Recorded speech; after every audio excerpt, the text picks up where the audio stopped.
Hello, hello, hello, hello, hello, hello. How's it going, people? Welcome to the stream. Welcome, welcome, welcome, welcome. Everton, uno. Arsenal, uno. Another shambolic performance, another embarrassing performance. Totally unacceptable. And I'm not gonna lie, I have no idea what is going on. But all is good, all is fine. Because, well, Madrid lost today to Valencia at home 2-1. Which means Arsenal are gonna beat Real Madrid, you know that. Everyone knows that. Top Gunners are going around with a board sign saying Arsenal are gonna beat Real Madrid at home and maybe even away. So, everything is fine and dandy, right? Everything is fine and dandy. Woohoo! Arsenal robbed. Penalty, no penalty. We're gonna talk about that. 1-1. Never mind the score, pathetic performance still, we're gonna talk about it. And of course, focus shifts to Tuesday, 8 p.m. under the lights, Emirates Stadium against Real Madrid. We're gonna talk about that as well. So, if you're new around here, smash the thumbs up, subscribe if you're new around here, and of course, leave your thoughts down in the live chat, of course. And yeah, we're gonna kick things off with this. What else? Let's be real. Arsenal 1, Everton 1. Big up Nathan. Nathan's already here. Big up Nathan. How you going? How's it going, my guy? Overall, I was happy with today. No player injured. Important minutes for Saka and White and Party rested. Yeah, to some extent, we rotated high quite heavily. I'm not gonna lie. I expected less of a rotation from Mikel Arteta. Trossard was at striker, Sterling on the left, no Martinelli, so we are saving, I guess, him totally for Real Madrid. Obviously, subs and everything came on, but in general, Merino was in midfield, not at striker. Before the game, there were rumors and there were reports that Merino had a groin. He pulled a groin or something like that, but he was still playing. During the game, he had a knock on his head and everything, so who knows what's going to happen with that. Jorginho started instead of Party, which is actually kind of nice change. Party got some rest, got some minutes off of the usual, because he has been surprisingly very durable this season. Hasn't been injured almost whatsoever. Of course, Rice played. Odegaard held bench. Thank God. Because the performance was not too different. Without the Odegaard, same shit, different toilet, I guess. Skelly got subbed off for Tierney. Tierney, phenomenal performance today. 20 minutes only on, still looked better than pretty much everyone on the pitch throughout the whole game. Kivior started left center back. We're going to talk about that, of course, because it looks like it will be the opportunity for him to play. It looks that way. Ben White at right back. Good to see him back. Got some minutes into his legs. See how that's going to go. Timber, Ben White for Madrid game. And, of course, David Raya in goal. So nothing too much to add into that, because those are the usual suspects, of course. That was not a penalty. Yeah, that was a weird one. That is another one of those situations where basically you look at things and realize how shit the referees are. I'm not going to get into referees. I'm not going to say Arsenal were robbed and everything, all this stuff, because we still played Everton. 15th or 17th in the table, whoever, right? We should be beating them. So it is what it is. We know referees are shit. They're going to make awful calls. And we should be able to beat teams like Everton despite that. So it is what it is. We could have gone 3 points on the board, but it doesn't matter at the end of the day. Let's be real. Nottingham Forest lost today against Aston Villa 2-1. So that is also good for Arsenal. So they're not getting closer. 5-point difference now instead of 4. So it is what it is. Obviously, it would be nice to get the momentum with the win against Everton. So that would have been quite fantastic going into Real Madrid game. But hey, it is what it is in that regard, of course. Today wasn't an Arteta. You could see everyone was more focused on UCL. He coached the 1-0, but the ref had to make drama. The thing, to be honest, lots of Arsenal fans were saying Arteta needs to rotate, save players for Madrid. If anyone's injured, give them minutes, sub them off, give other players minutes, and he did that. Let's be real, he did that. You can tell also that Mikel Arteta's main focus is for Real Madrid game on Tuesday. It's pretty much evident. You could see that it was quite obvious. Let's just put it that way, especially with the lineup he put out and everything. You could see that that was the main focus. Now, he coached a 1-0. I don't care. In that regard, I don't care. I hate this terminology. Arteta coached a win. Arteta coached 1-0 win. Arteta coached 3-0 win. If the players could put away their chances, would have won. The thing is, it is what it is. Referees are shit, as you say, but the refs had to make the drama, exactly, and it is what it is. We see that every single weekend, countless times even, sometimes multiple times in single game as well, to be honest, because, for example, the foul that got called on Trossard in like 92nd, 93rd minute, where he didn't even touch Tarkovsky, just swung his leg legitimately about, I would say, half a meter from him, and it got called a foul. That was embarrassing, to say the least, but hey, it is what it is. 1-1. The thing is, I'm not too bothered this time. I think it could be due to the fact that basically I have accepted on certain level that, on many levels, not just certain level, Arsenal are not winning the league. 12 points behind Liverpool, now 11. They still have to play, it is what it is. But for Arsenal, we need to win every single game to win the league, and Liverpool need to lose 4 or 5 games to even we have a chance to win the league. So I'm kind of have accepted that, so maybe that's why I'm not too pissed off, especially given the fact that refs are shit anyways. You whether like it or not, they need to make the drama, it looks that way, and everything. So it is what it is. But yeah, Arteta did what everyone wanted, basically. Many people wanted the rotation, he did that. We got a 1-1. To be honest, should have been a 1-0. It wasn't a penalty in my opinion, but hey, we digress, we move on. Especially given the fact that calls that go against us, there are many of those, but calls that go in our favor, there are also many of those. Let's just put it that way, because, for example, last year at Anfield, where Odegaard was playing basically volleyball or basketball in our penalty box with the hand on the ball and everything, and it wasn't called for anything, you kind of have to expect these things now from the referees, so it is what it is. So the other issue with this is, although, starting next weekend, right, the 12th, in Premier League there will be semi-automated offsides. And they are still going to be operated by these morons. So we'll see how that goes. That is also a big worry. I still say 2-1 first leg, 1-1 second leg. You still think we're going to win at home and we're going to draw away? You still believe that, right?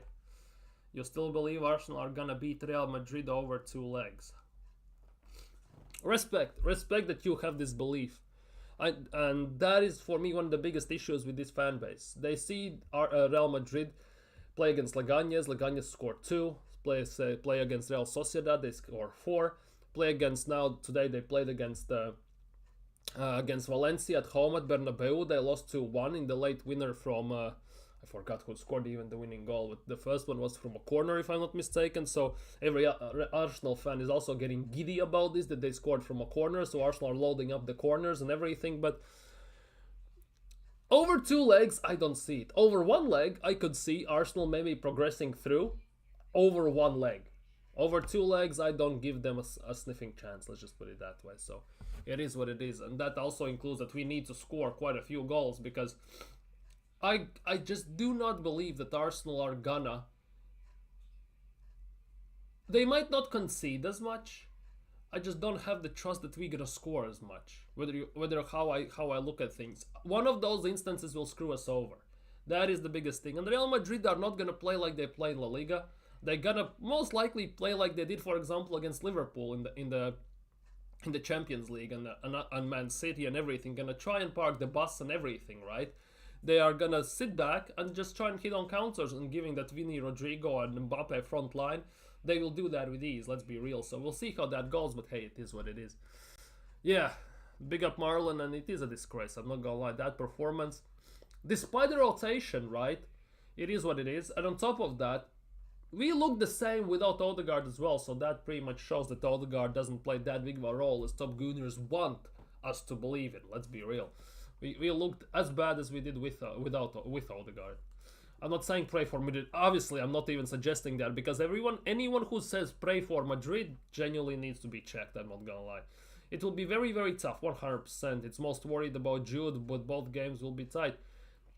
It could be, I think over 2 legs, it might not be as big of a result as maybe people imagine. I think over 2 legs, I can see, for example, 4-2, 3-1, and stuff like that, 100%. But I don't think Arsenal will go through anyways. Let's just put it that way. Yeah, the Kieran Tierney came on for 20 minutes, and we all saw. Kieran Tierney in 20 minutes did more than most of the players did in full 90. That is one of the biggest issues for me with Arsenal. Kieran Tierney, I would say he's a top 5 player in our team. By default, in a way. Because there's Saka, There is Timber, there's Saliba, Gabriel, and I would say then there is Tierney from the outfield players in terms of what they can produce and about from the performances in general. So it is what it is. I guess Arteta doesn't like him. Let's just put it that way. In defenders, definitely Tierney is the third best one. If we are talking about wing backs per se, I would say Timber and Tierney are our best wing backs. Skelly, it's too soon to tell long term, and everything. And yeah, Ben White, it's 50-50. I'm more trusting defensively, definitely, from Kieran Tierney. Tierney can whip a ball better than anyone in this team. So it's a very big shame that we are letting him go for free. He never got a proper chance under Mikel Arteta. He wants to invert. Tierney doesn't do that. On the counter side, it was very nice to see Ben White overlapping. I'm just gonna put it that way. It was very nice to see Ben White overlapping, especially early in the game. It worked some magic. It was working quite nicely. So maybe against Real Madrid we will see more of that. I'm hoping at least. Odegaard had a mass opportunity and kicked it on his right foot. Yeah, no. It does, to be honest, with Odegaard these days, it doesn't matter. He hits it with his right or his left. He just gotta do nothing. He just gonna do nothing with it at the end of the day. Martinelli looked good again. Yeah, that is one of the good news. Martinelli looked fantastic against Liverpool. Liverpool against Fulham, and he looked very, very dangerous, direct, and very, very good today as well. And it's obviously in the prime time as well. Maybe Berta has come in and said to them, if you're not performing, you're gonna get sold in the summer. Or what? If that's the case, kudos to him, to be honest. No pun intended about Mohamed Kudus, who looks like West Ham will need to sell to comply with the PSR rules and all that crap. But overall, yeah, Martinelli is looking decent. If he can actually find some goal scoring form, and if it comes against Real Madrid, let's be real, I'm gonna be happy. I'm gonna be more than happy. Let's be real. Given this season, the state how it has gone, the state how it has moved this season specifically, it's a massive. It definitely would be like a breath of fresh air. I'm not gonna lie. It's gonna be like a breath of fresh air. Let's just put it that way. Yeah, Pickford made some worldy saves. Pickford always does that against us, doesn't he? He makes some insane saves to deny us goals. That is actually kind of nuts. Like England #1, I can see why. At the same time, he has that bozo gene in him. We saw that in the early minutes as well. We have seen it multiple times. So it is what it is. Not gonna be his best goal, potentially. No, he kicked it in with his left foot onto his right. No, well, that's the same thing. It's Odegaard. It doesn't matter. He hits it with his right or left. He's gonna screw it up somehow. Kivior was decent. I'm not saying he was phenomenal. I wouldn't give him man of the match. I'm not gonna lie. As Sky or TNT or BT, whoever did it. But for me, definitely Kivior was the man of the match. He was decent. But ultimately, it's Everton. He got manhandled by Beto already in the first minutes, let's be real. Obviously, he kind of shaped up from there, but against Real Madrid, it will be completely different. Completely different story. So we'll have to wait and see, but it looks like more than anything that Kivior is going to be at center back against Real Madrid. And I'm not saying I'm worried, but definitely I have some scary moments regarding that regard. Yeah, Kivior got man of the match from TNT or whatever he got. So kudos to him from, let's just say, media point of view, but for me, he definitely wasn't. Sterling assisting Trossard, what the fuck happened? Like, it wasn't actually assist as an assist per se. It was like a hockey type of assist. He gave ball to Trossard. Trossard took a few touches, ran with the ball, shifted onto his left, and then shot it across body. Like, it was like an assist.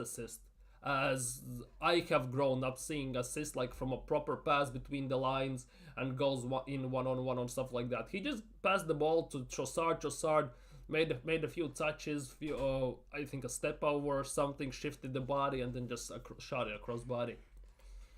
Big up Kwame. Yeah, our season was long time ago. Yeah, there's no denying that. I'm just gonna say that. But hey,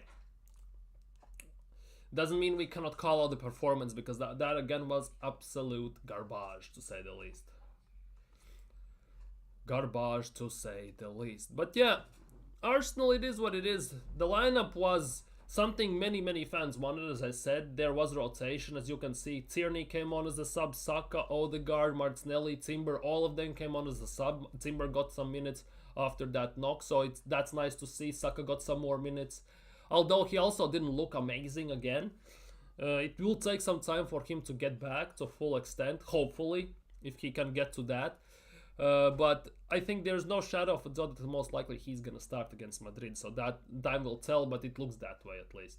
Tierney, for me, he came on for about 25 minutes, if I'm not mistaken. And he looked better than most of the players the whole game. That is the biggest thing. Great touches, good passing, great cross and everything. He always does that when he comes off the bench. And how we are letting him go for nothing and not even entertaining to play him on somewhat consistent basis, for me is a joke. Because having Tierney as a left back gives us a different dimension. We always invert from the left, right? And that I think is one of the biggest issues with Arsenal. We always invert. Everyone knows that. How about we don't invert? We don't play Tierney. We don't play Skelly or Zinchenko or whoever. We play Tierney and we overlap. Help Martinelli out and stuff like that. Just throw a different curveball, and against low blocks, that overlap run and the cross that Tierney can provide definitely would play some massive role in that regard. So it is what it is. But yeah, we'll see. We'll see how that goes. We must forget about the season because Liverpool has already pretty much won the title. Let's be real. PSG today won against Angers, won nothing, and won the league there as well. So we have, for me, the league is over. Finishing second or third, I don't give a damn. Let's be real.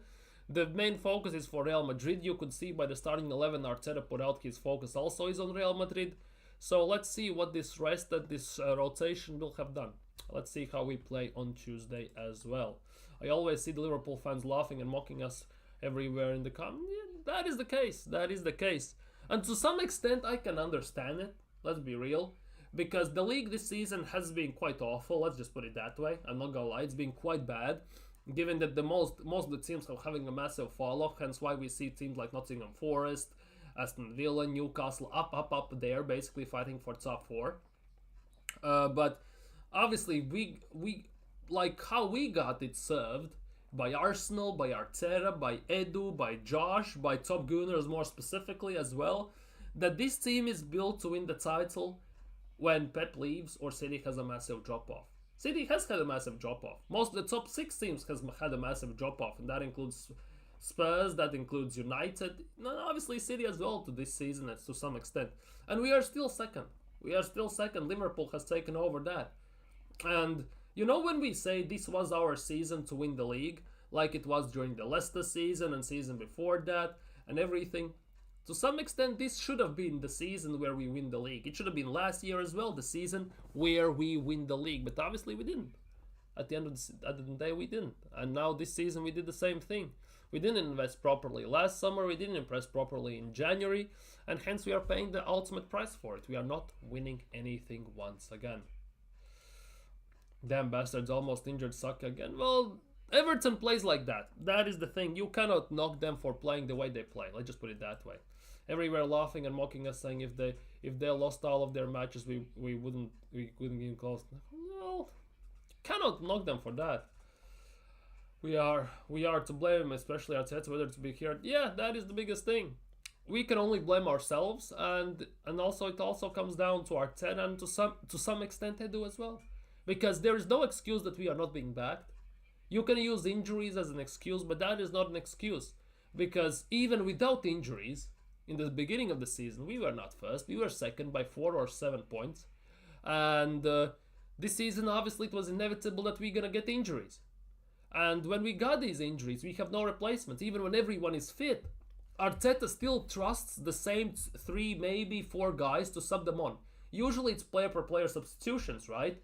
Like Tierney for Merino. Tierney, not Tierney. What am I talking about? Trossard for Martinelli. Then maybe Timber for White and vice versa and all this stuff. Merino for Rice and all this stuff, right? And that's it. We don't see, for example, Zinchenko too much this season. Tierney almost as well this season. Same goes for Sterling, which he signed and he hasn't used pretty much since. Jorginho as well is not one of those guys. So ultimately, it's all down to Arteta and everything. So it is what it is. Why the fuck we are not even selling? Kieran Tierney is leaving for free. That is also the biggest thing. When he is like our best left back. That is the biggest thing. Many people don't want to admit that, but Kieran Tierney is our best left back in the team. Yeah, he doesn't invert, but not inverting arguably should be an advantage because we can throw different dimensions at other teams. Because if you invert every single time you go forward or every single time we have the ball, it's pretty much predictable what we're gonna try and do. But if you put Tierney there, yes, he's not the best in inverting, but he can overlap. And that means it gives more space for us in the middle. They are not so focused in the middle. Overlaps, cut-ins, everything from Tierney, from Martinelli, whoever plays on the left would give us much, much more going forward options than it gives us when we play low blocks with inverting. You look at the summer, our transfer window was a complete joke. Yes, exactly. We signed Merino for number 8 role, or number 6, and he plays there on occasion. He's now our striker. We signed Calafiori, our marquee signing for the summer, who is injured half the time, and when he is not injured, he holds the bench for our Helen graduate, who is like 18 years old, Miles Lewis-Skelly. Make it make sense after like 150 million spent on left backs alone. At the end of the day, we are using Skelly there, who costs nothing. Arteta had to resign if he wants to. Well, we'll see how that goes. Three months ago, we could have signed a striker, but we weren't. Yeah, to be honest, we should have signed a striker as soon as Aubameyang left. That was three and a half years ago, and we still haven't done it. We have been waiting for a striker for more than 3 years now, and still have none. Hence why we have signed number 8 in Havertz, which Arteta said will be played as number 8. Then he plays him as a striker. We have signed Merino, who is a number 8, number 6, who has never in his life played striker. We put him as a striker. Then we tried Trossard there for some random time. We play everyone there besides strikers. We have a youth player, Oyedeji, on the bench. He never has kicked the ball for Arsenal, but he's a striker. Never seen him there. Mika Bierad gets binned off for nothing. Balogun gets binned off and hasn't kicked the ball for Arsenal. We play Nketiah there instead of signing a proper striker. We extend Nketiah for 100 grand a week instead of signing a proper striker 2 years ago. And it's all a total and utter mess, let's be real. And the strikers we used to have, like Golden Boot winning Aubameyang, Lacazette, who were bagging 15 to 20 plus goals, each of them, by the way. One plays left wing back, other one plays as number 6 when he defends. They both get run out and they both get pissed off and they leave. Like, it's all ass backwards in that regard. Bro just bid for Watkins to make us not... Well, we didn't. We bid about 30. That went well, didn't it? Now at least it looks like we might sign a striker in the summer. Hopefully. Did we show any interest in signing Ollie Watkins 3 months ago? We didn't do any. We put a bid in. We did put a bid in. Allegedly, obviously. It's all alleged. It's not even somewhat confirmed because some say we put in 40 million something bid. Then there are reports saying Arsenal put like a 30 million bid in. Go figure who you can believe. Watkins always wanted to come to Arsenal from Mobile left. He wanted to come. Yeah.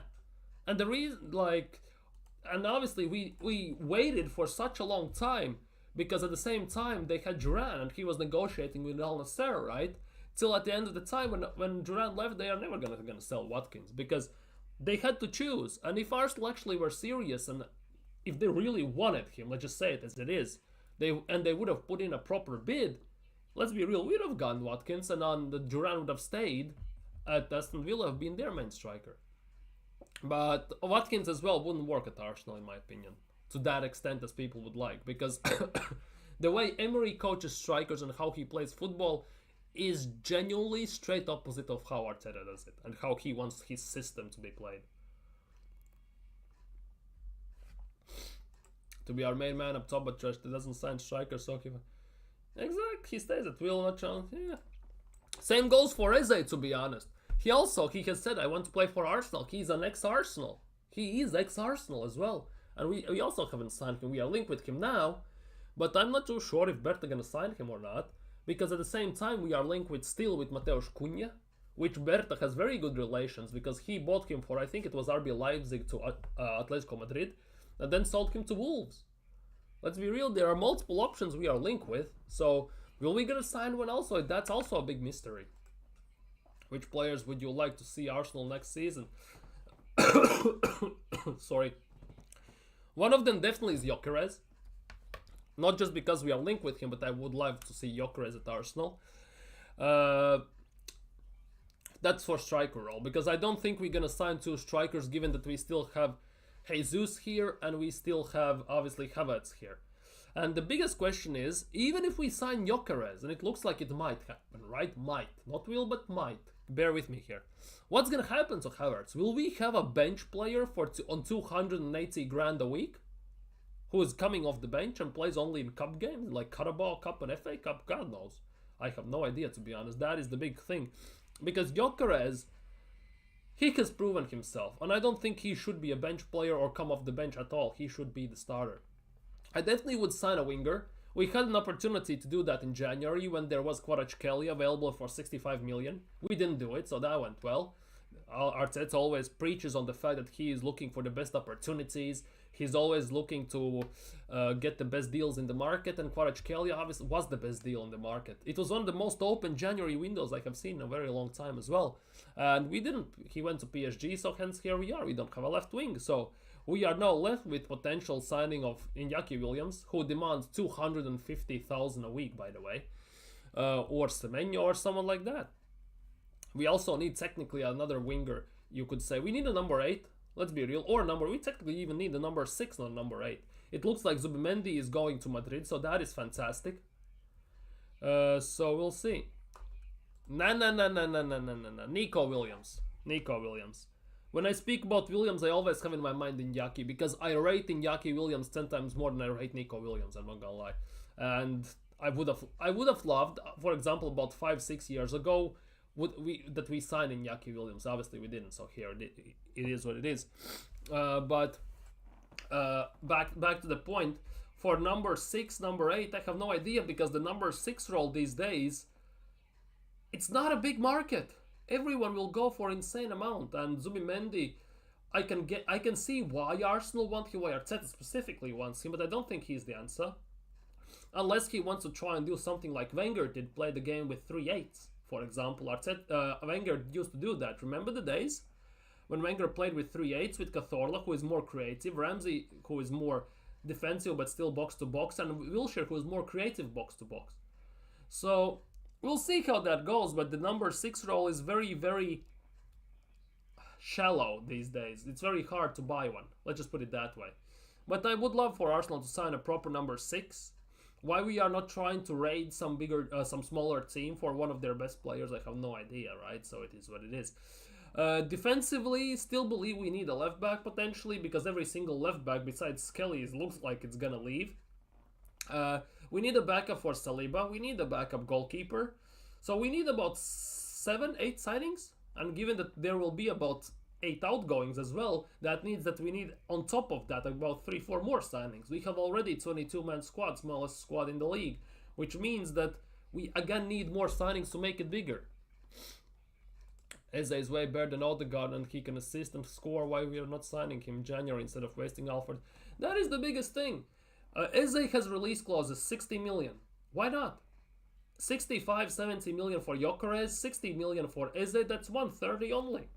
And people say we should sign Isak. For me, we shouldn't sign Isak. He doesn't fit the way we play. He doesn't fit our system. Injuries also is not a big thing. Also a big thing why I don't want Isak. But to add on top of that, Isak would cost 130 to 150 million. For that price, you can sign 2-3 big players. You can sign Gyökeres, you can sign Eze. If you sell, for example, Zinchenko for about 30, that's an extra 50 million. 20-30 you have left from signing, after signing Gyökeres and Eze. You add Zinchenko's money, that's about 50-60 million. You can go sign another player you need, a number 8 or something like that. So, as I've always been a very strong person saying this, it's not how much money you spend, it's how you spend it. Chelsea are prime example for that. Let's be real, it doesn't matter how much money you spend, it's how you spend it on who. And for Arsenal, let's be real, at this stage we need to sign certain players. Big up Mabaz, big up. Missed the game this morning, you missed nothing, a snooze fest. You genuinely missed nothing. You didn't miss much regarding Arsenal. What the hell is that? You didn't miss much regarding Arsenal, I'm not gonna lie. This was one of the biggest issues for me. This was before the game even. This was even before the game started, by the way. And luckily enough, he could have played. But if that has some long-term issues, that could go very nuts. Iñaki is too old for us. A bit younger, like I'm telling you, if we were going for Iñaki, I wish we went for Iñaki about 4 or 5 years ago. We were linked with Iñaki Williams as well at some point in the past. I wish we signed him then. Genuinely, I wish we signed him then.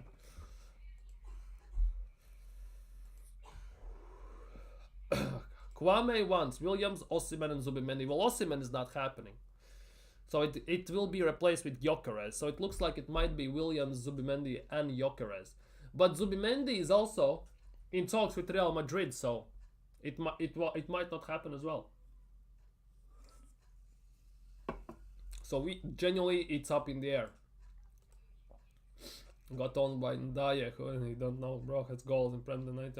Yeah, to be honest, it wasn't a penalty, but hey, I'm not too judgy. It is what it is. Robinson, Gehi, Barcola, Osimhen, Cherki. We are not signing Barcola because, let's be real, PSG are not selling them. Robinson, he cannot invert. You know Arteta, he cannot invert. Cherki has attitude issues, allegedly, so doesn't work with Arteta. Gehi, maybe, but I don't even know.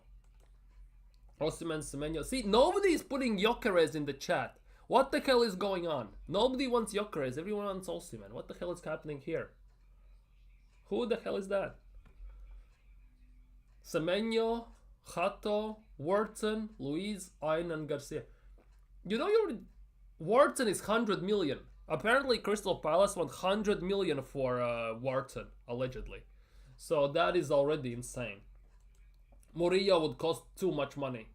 Too much money. Lukic is not it. Lukic is not for Arsenal. For Fulham, he's very good. Lukic is not for Arsenal. Genuinely not for Arsenal.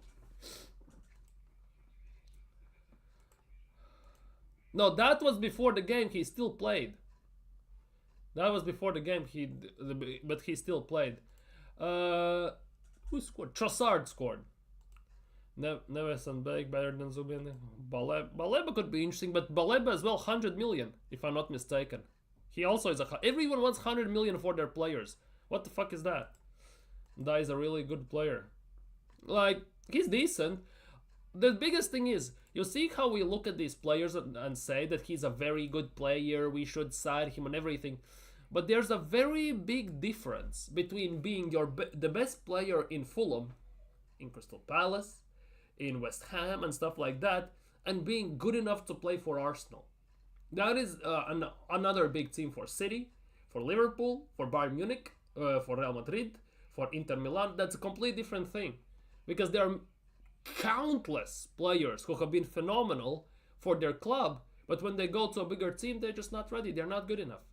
And that is for me the biggest thing. And for me also another big issue is I don't want us to sign future players. I can get we sign someone for future, right? For about 10 to 15 million. I get that.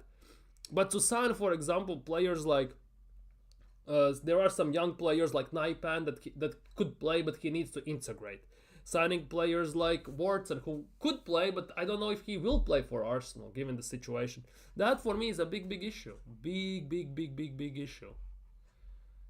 Yeah, 100 million, exactly. Crystal Palace want 100 million for Wharton. That is the biggest thing.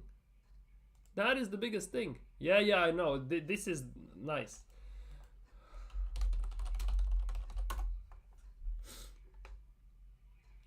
See? Arsenal, Chelsea, Liverpool, and Manchester City are all interested in signing Adam Wharton, who Crystal Palace have valued at 100 million. Everyone wants 100 million for their best players. That is a thing these days, for fuck's sake. Ekitike is decent. I don't know how he would transform from Bundesliga to Premier League, obviously. There are talks that Liverpool might be in for him. He can play left wing as well. It would be interesting to see how he develops. As well, since he used to be PSG as well. And that didn't work out there too much, so time only could also tell. Then by Thuram from Juventus. He was decent. I was interested in Thuram, to be honest. I was actually kind of shocked we didn't go for him. He was 20-something million. To 30, 35 million when he went from Nice to Juventus. It was kind of shockingly low price. I wonder why. Because Chelsea pay 100 million now. That is the biggest thing. Chelsea play 100 million for the fifth league player called Suarez because he has the same last name as Luis Suarez, and all of a sudden everyone wants 100 million. For 21, he old, but I'm not saying he's old or anything. That is the biggest thing. Like he is always getting respect. The biggest thing is the Eintracht, an attack. That is the biggest thing. Do you think Berta will buy 3 or more? I think he will. I think he will. Because I think we will buy 4 or 5 players. I hope so, at least. But the way we are linked with players, the way everything gets talked about, I know it's rumors, it's hypotheticals still these days with the rumors. I think we will sign 4 or 5 players, right? The issue is how many we will let go, because we already have insanely small squad, right? And 3 players are leaving for free, first of all, and that is obviously Jorginho, Partey, and Tierney. Then you also have to remove the loans, Neto, Sterling, players like that. So there are big question marks. Obviously from loan we are getting back Lokonga, Vieira, Nelson, and Karl Hein. But it looks like more chance than not that those are leaving as well. So ultimately our squad is gonna be smaller, which means we need signings desperately. And we need quite a few as well, because with 22-man squad it's pretty much evident that we cannot get the job done. I would get that we are playing with 20-man squad if our bench was good enough to rotate, to substitute, and do everything, right? If we had our current starting 11, right? And then we have actually, for example, proper number 8 to come in. For example, Ederson from Atalanta to come off the bench to replace Declan Rice or Partey, right? We had someone like, even Guehi, for example, off the bench to replace Saliba if he gets injured or something happens. If we had some proper backups, right? I wouldn't mind that then, if we had 22-man squad. The thing is, we don't. We have at best 3 players we can sub off from the bench with having no fear that we might lose too much quality, right? And sadly enough, 2 of those 3 players are defenders. One of them is attacker, and that's it. That is the biggest worry for me. He can play cam, left wing too, Kwame. Yeah, he's good. Ekitike is very decent. Very decent in that regard. Eintracht Frankfurt, though, they are very good at farming strikers, aren't they? The thing is, most of them that leave Eintracht, right, go to complete different league, complete different system and all this stuff, and they disappear. Luka Jovic went to Real Madrid, disappeared, went for AC Milan, also doing nothing. Right? Andres Silva, the striker from Portugal, went to RB Leipzig, has done nothing. Right? Colomwani went to PSG for 90 million, has done nothing. Only one that has been Aller as well, went to BVB, did nothing, moved to West Ham, did nothing. Now he plays in Eredivisie, I think. So the only hit that has been arguably is only Marmoush. So for me that is also that type of a gamble. If from the last 6 strikers I named only one has worked, it also in a way is a big gamble, because there is no guarantees that players will adapt or do anything. Plus, this will be a conspiracy theory what I'm gonna say right now, right? But Ekitike is French, and Arteta hasn't signed a single French player out of the 32 players he has signed with the 800 million he has spent nearly. No French players. That as well, I don't know if I have to include this into equation and links or not, but that is also a big case. If not Wharton, then fine, Zubimendi and Aina free agent. Could work. The thing is, Zubimendi might move to Real Madrid. That also is the case. Yeah, Zubimendi got cooked by Zirkzee. Berta on average was buying 6-7 plus every windowing. Yeah, that is the biggest thing. Berta at Atletico Madrid was signing every summer about 5, 6, 7 players. He was also selling about 8, 9 almost every window, what it looked like, or contracts run out, or they let them go for free, or something like that. So there is hope that we, maybe in a summer, or maybe just 2 summers, we could get rid of all these dross we have and get actually proper players in. There is some hope. The only thing is, you have seen that also Andrea Berta signs quite a few free agents. He tends to, at least, right? I know it's only for Atletico, it's for Atletico Madrid, and this is Arsenal and everything, but when he signed them from Atletico Madrid, they were actually decent free agents. For Arsenal, we have never seen that. We have never signed a good free agent. We signed Cedric Soares and players like that, like Willian and stuff like that. I heard we are selling 10. Yeah, there are rumors we're gonna sell about 8 to 10 players. How is that gonna work? Because if we sell those 10 players, right, we have 12, 13 man squad, which means we need to sign 10 players. How is that gonna work? But why Party, Kiwi and Tierney on the list and Zinni, he can play? That's the thing. They all are surplus to requirements, right? Party is leaving for free. Tierney is leaving for free. Kivior is to sell. We'll see how that happens. I'm not too sure he's gonna leave. Zinchenko as well, but I think Zinchenko is leaving. Why and why Milo Konga and Tavares Nelson getting? They are getting sold. Lokonga is still at Sevilla with option to buy. Not sure Sevilla are gonna trigger that, so there's big chance he's coming back. Tavares is at Lazio with obligation to buy, and it's pretty much guaranteed, almost. Let's just put it that way, that they're gonna buy him. So that is kind of off the books. Nelson, he's still nursing his hamstring injury, so he's gonna be fit in the summer. So what's gonna happen with him? Even though Fabrizio Romano has said that this summer he's gonna leave Arsenal, whether it's gonna be a loan or sold, nobody knows. He didn't even say that, so that's still a big question mark. I would like to sell Zinchenko, Kivior, Vieira, Jesus, and Havertz. Jorginho, Partey, Tierney should stay on, but I doubt. Yeah, Jorginho is leaving, free. Partey, Tierney leaving for free. Jesus, I doubt we will sell because he has injury till the end of the year almost.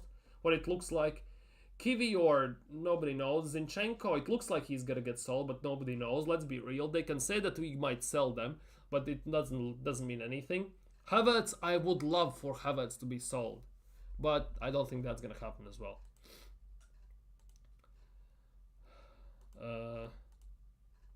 Vieira, why? Do you even need to ask questions why to sell Fabio Vieira? You haven't seen him off in Premier League. How awful he has been. That is the big thing. Zinchenko just... The biggest thing is we don't like Zinchenko, right? But that is purely based on the fact that Arteta exclusively plays him as left back. Never play him as a center mid, number 10. Never. He has done it 3 times or 4 times. Once he did, he scored against PSV at home. Yeah, right? So our dislike towards Zinchenko is not against as a person, but the fact that he's not good defensively. And the fact that we don't like him is solely due to the fact that as a left back. We don't like him as a left back, not as a midfielder, because we have never seen him there. So we don't know how he looks like in Arsenal's midfield. Kivior is accident prone. That is a big thing, right? Yeah, that's 100%. What a banger against PSV. Yeah, exactly. That's the biggest thing. Zinchenko, when he plays as number 10, number 8, he actually could be very decent. But Arteta uses him as a left back, so it means fuck all. And that's why Zinchenko gets a lot of stick.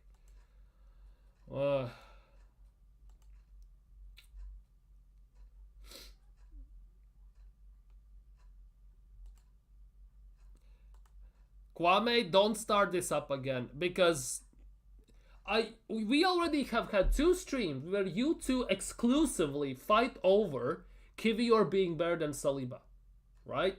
I don't need that again. Kivior was decent today, but he wasn't man of the match performance level. I'm just gonna say, for fuck's sake, gonna say that right now. He was decent today, but wasn't player of the match performance type level. Because look, Kivior was decent today. I'm not denying it. He was decent today, but he wasn't nothing exceptional. 4 long balls, 94 pass accuracy, and 3 clearances. It sounds very good on the paper. It sounds good for the media, and it all sounds very, very good for top Gunners, right? In that regard. However, the thing is, we give away the ball not too often. And when we do, it is a counter or we stop it on its tracks. When Kivior plays on defense under lots of pressure, like it was against Sporting Lisbon, like it was in Premier League at times against the bigger teams, against Liverpool and teams like that. He is accident prone. That's the biggest thing. He is accident prone. And that is the biggest issue. Because when teams attack, or when they come and they attack, they're very direct, like Real Madrid most likely are gonna be on the counters especially. Kivior is accident prone. And that is gonna cost us big time. It's gonna cost us.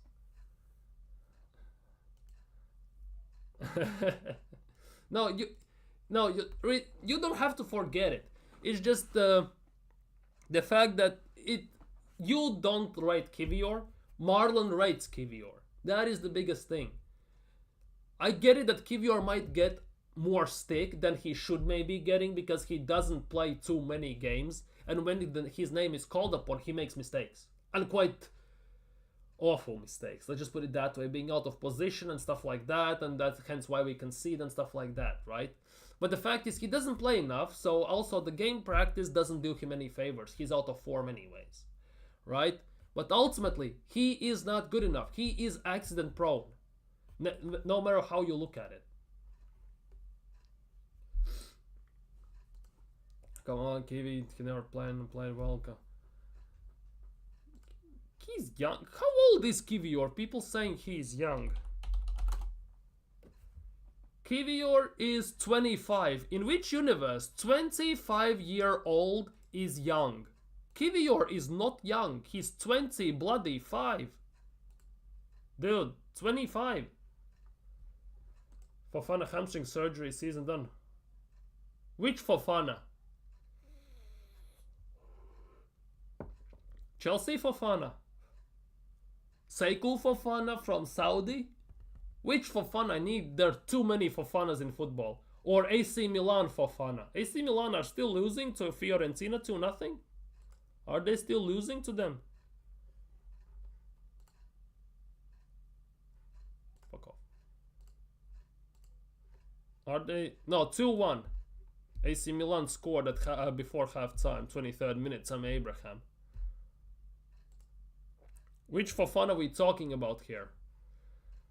Lyon Lille 1-1. Interesting. For Big Gubby, he's learning from the beginning. 25, too late for learning to a certain extent. Yeah, Desiree Doué scored a goal for PSG today, and PSG with that win secured the Ligue 1 title as well. Yeah, Gubby is gonna be a big miss.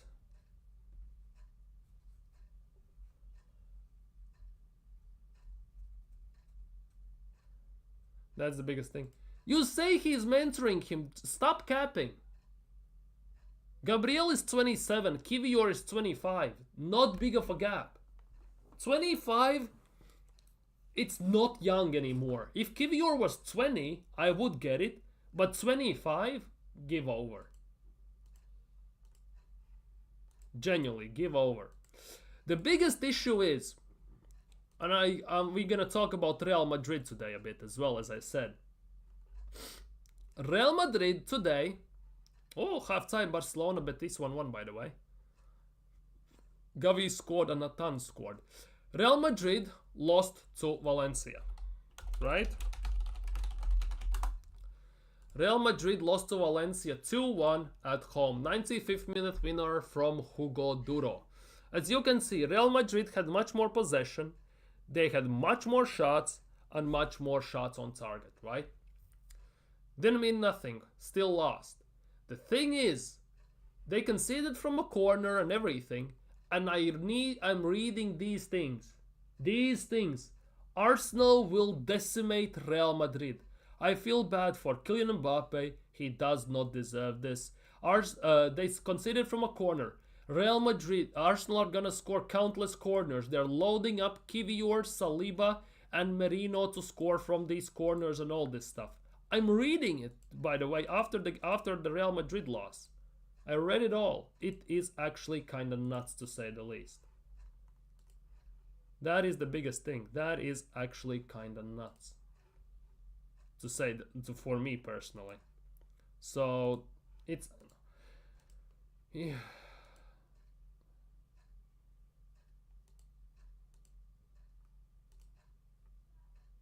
What do you mean that can't be true? What can't be true?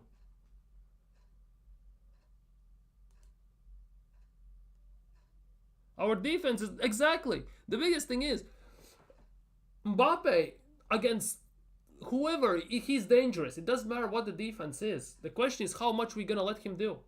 That is the biggest worry for me. That for me is the biggest worry. And given that we have a teenager who is very inexperienced as a left back, let's be real, in Miles Lewis Skelly, and we're gonna have Kivior next to him, big chances that Real might target that side as well. With Rodrigo, with Mbappe, and everything. They're gonna try and target that.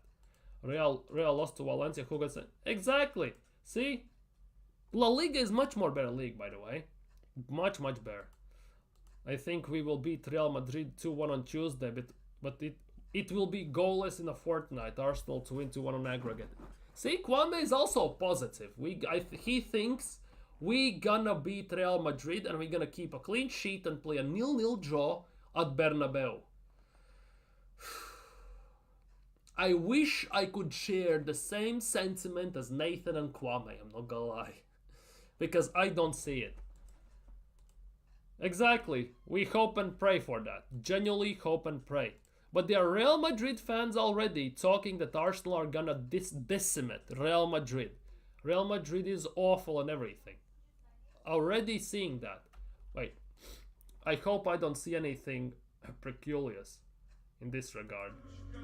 Shut up. Where is it? Kivior, blah blah blah.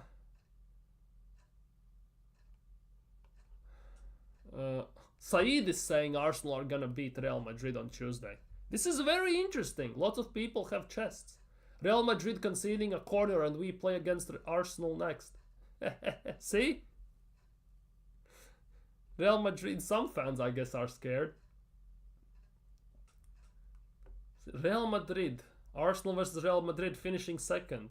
That's from Arsenal fan. What else is here? What else is here? If you look at what Arsenal is playing and seriously think they stand a chance against Real Madrid in Champions League, your delusion is out of this world. I totally agree with that, by the way. Real Madrid don't look great at all. Hopefully they have enough against Arsenal, but they are abysmal. But that is the biggest thing. People want, right? People think that Real Madrid in La Liga is the same Real Madrid we're gonna see in Champions League, and it is not. Let's be real. Real Madrid in Champions League is completely different animal. They have the pedigree, they have the experience, they have everything. Ancelotti already has proven that he is not afraid to mix it up as well. And when Ancelotti was Everton's manager, both times he schooled Mikel Arteta as well in Premier League before he moved for the second spell at Real Madrid.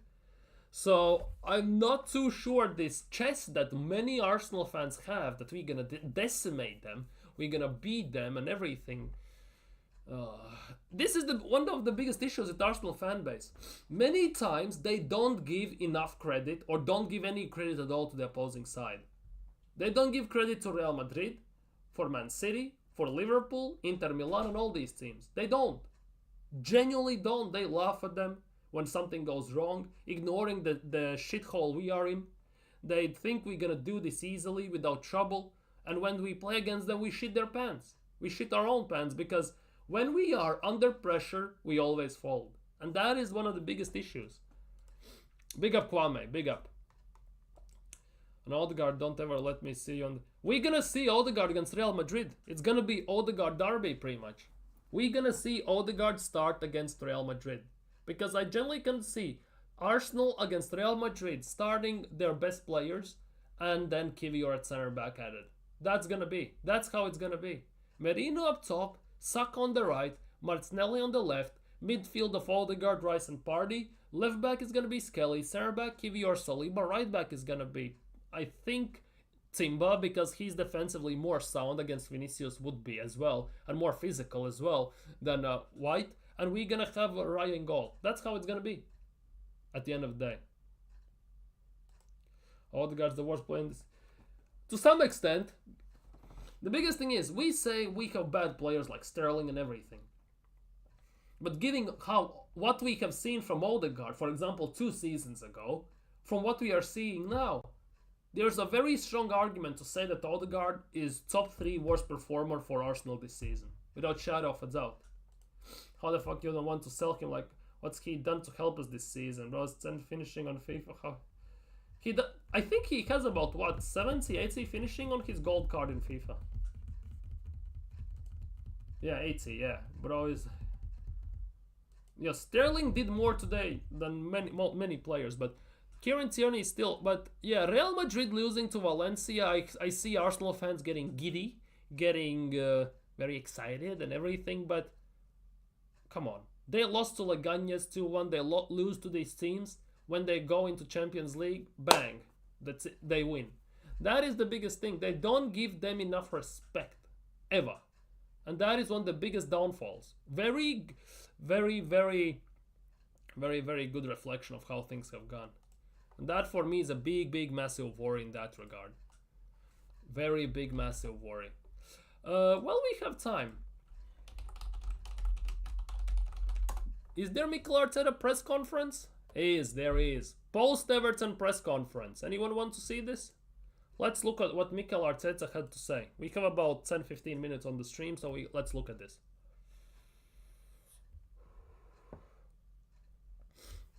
On the result, I think we deserved more, but that's what we got at the end, and really tough place to come. What they do it really well, constantly putting the balls into the last lane, dealing with direct play and the second actions. I think we haven't conceded anything in the game, which was really positive. We are 1-0 up, had some big opportunities going into spaces. We didn't finalize the action in the second half. We didn't start well, didn't dominate the game. We had to be more aggressive, have more spaces. What is about space? His head is on space. We started the opposite. We gave the ball straight to the keeper, direct play trouble. Again, direct play, and the referee decides to give a penalty. That changes the course of the game, which is I'm here to give my opinion on after seeing it 15 times. There is no way that, in my opinion, that's a penalty, because if there is, then O'Brien has to be out and Everton has to play with 10 men. That's clear, and to be honest, I agree. It should not have been a penalty. But the refs are shit, they need drama and everything, so it is what it is. After that, again, we dominate the game. We didn't get too much momentum because they constantly breaking the play, and big part of that was down to us, because after direct play, we gave very cheap free kicks away. That is true. It's very easy to disrupt Arsenal. Very easy. We had 2 big chances to win the game. We didn't convert them, so we have to accept that and move on. On the gap between Liverpool being so large, merit to Liverpool, the way they are winning their football matches, I'm talking about a reflection of what happens today. That was really relevant for the score, and there is no question that apart from that, they had nothing. But obviously, that changes completely the momentum and the results.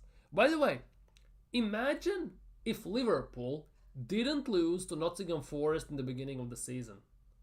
They would be on course of an invincible season. They would be on course and nearly there as well. Imagine the scenes if Liverpool win in the first season of Slot, Premier League, and do it invincible. Imagine if that were the case. Oh my goodness gracious. On if Miles Lewis-Skelly has been targeted by referees, no, I don't think that's any referees target a player. He's not being targeted, he's not a left back by default, first of all, he's a midfielder, right? And to add on top of that, he's inexperienced. He's 18, he doesn't know what he's doing sometimes on the pitch, he gets very rash, he hot-headed at times, and that is one of the biggest issues with him still, and it's gonna be. And they want to compare him to Ozil, Manchester United disrespect. Yeah, definitely. Ozil better than Odegaard, 100%. On the changes we made to the starting lineup, there were 4 players that couldn't start the game after what happened with Fulham. And obviously the injury to Gabriel, so that forces you as well to make some changes. Players deserve to play minutes. So I'm very happy with that. Everybody has to be important to feel important. They have too many games, blah, blah, blah. Many important games coming up. What the hell? On if the changes were made with Real Madrid in mind, we thought this might be, but not for what was happening on Tuesday, but because some of them haven't trained. They haven't had the opportunity to start the game. On if Bukayo Saka can start on Tuesday, He's in a much better place. Obviously, we have built that up. He played 30 minutes against Fulham today. He's played 49, a little bit less because we saw the end of the game, and after that he'll be in a much better place. Oh bloody hell! On why we will play the left? Who will play left center back against Real Madrid? We have alternatives there. Today we have players that haven't played together, so that cohesion hasn't been there. Ben especially hasn't played at all almost this season, so it's good that they have the minutes and the understanding. We will assess that they're. Hold on. I need to see this. Arteta is saying that Ben White hasn't played almost at all this season. He has played 12 games this season, 17 games this season, 12 in Premier League this season. How many games he have played in Premier League? 30, right? So he has played more than 30% of the season.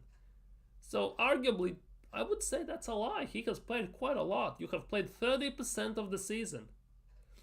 30% of the season. That's actually enough. That's quite a bit. I'm not gonna lie. That's quite a bit. Given the injuries and the surgeries. On how is Mikel Merino? He's fine. I just checked with the doctor. He had a cut, so he was bleeding quite a lot in the first half. Then he started again, so overall he wasn't feeling anything. Okay. Any other injury concerns? No. On the being our last game at Goodison, on looking ahead of Tuesday night. It's on the most beautiful games that you can play in football.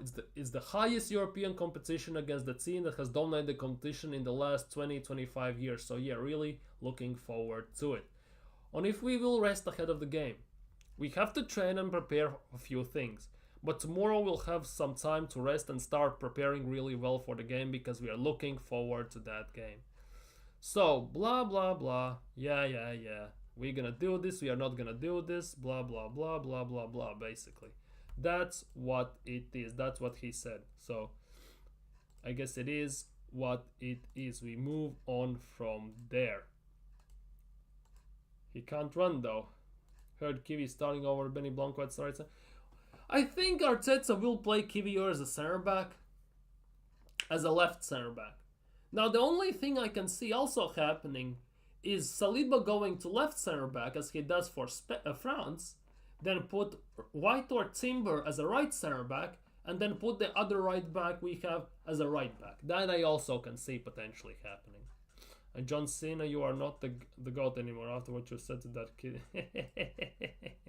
Let him be the heel. Shut up and let him enjoy himself for the last time in his career. Arsenal's next 6 fixtures. Madrid at home, Brentford at home, Madrid away, Ipswich away. Oh fucking hell, those are some rough games, I'm not gonna lie. Brentford at home after Real Madrid, before Real Madrid away, and then Ipswich away. Oh my goodness gracious. Palace at home and Bournemouth at home. Yeah, see? By TNT, give your one man of the match. For me, he was a man of the match, but we digress. We genuinely digress. It is what it is. For me, he wasn't one.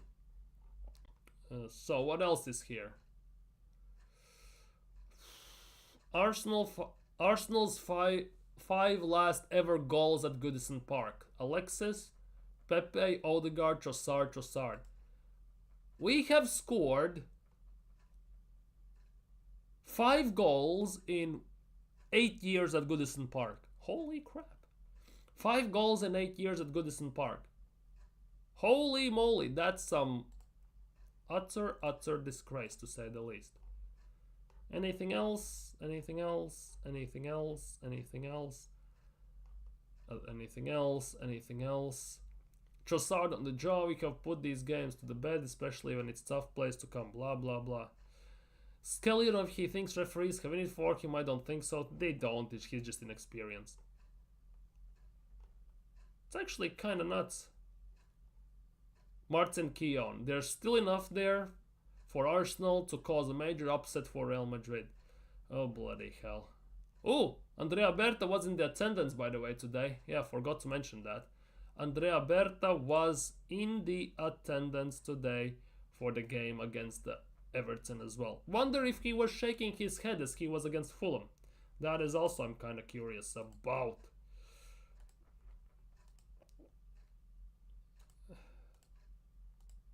Well, well, Keown is on Arsenal's payroll, by the way, so he says lots of these things that almost nobody agrees upon. Let's just put it that way, because he said after the game as well something like, I don't remember, about Arteta and Arsenal and everything about the game. He has said some wild stuff. Let's just put it that way. Let's just put it that way. So yeah, it is what it is. Arsenal draw against Everton. I'm not gonna lie, I'm very pissed off about the performance per se, but the result, meh, it is what it is because we have nothing to play for in the Premier League. Hence why I guess I'm not too bothered. I guess it might be the reasoning behind it. But obviously, time only will tell. If we drew a few more games or lose even a game and City start to win and we finish fourth, then we can talk. All the focus on Champions League, that's only thing that kind of gets me still excited regarding football, of course. But once we are out of that, I have no idea what to do, genuinely, because then the whole season will have no meaning. He is. He is. He is. Genuinely, he is.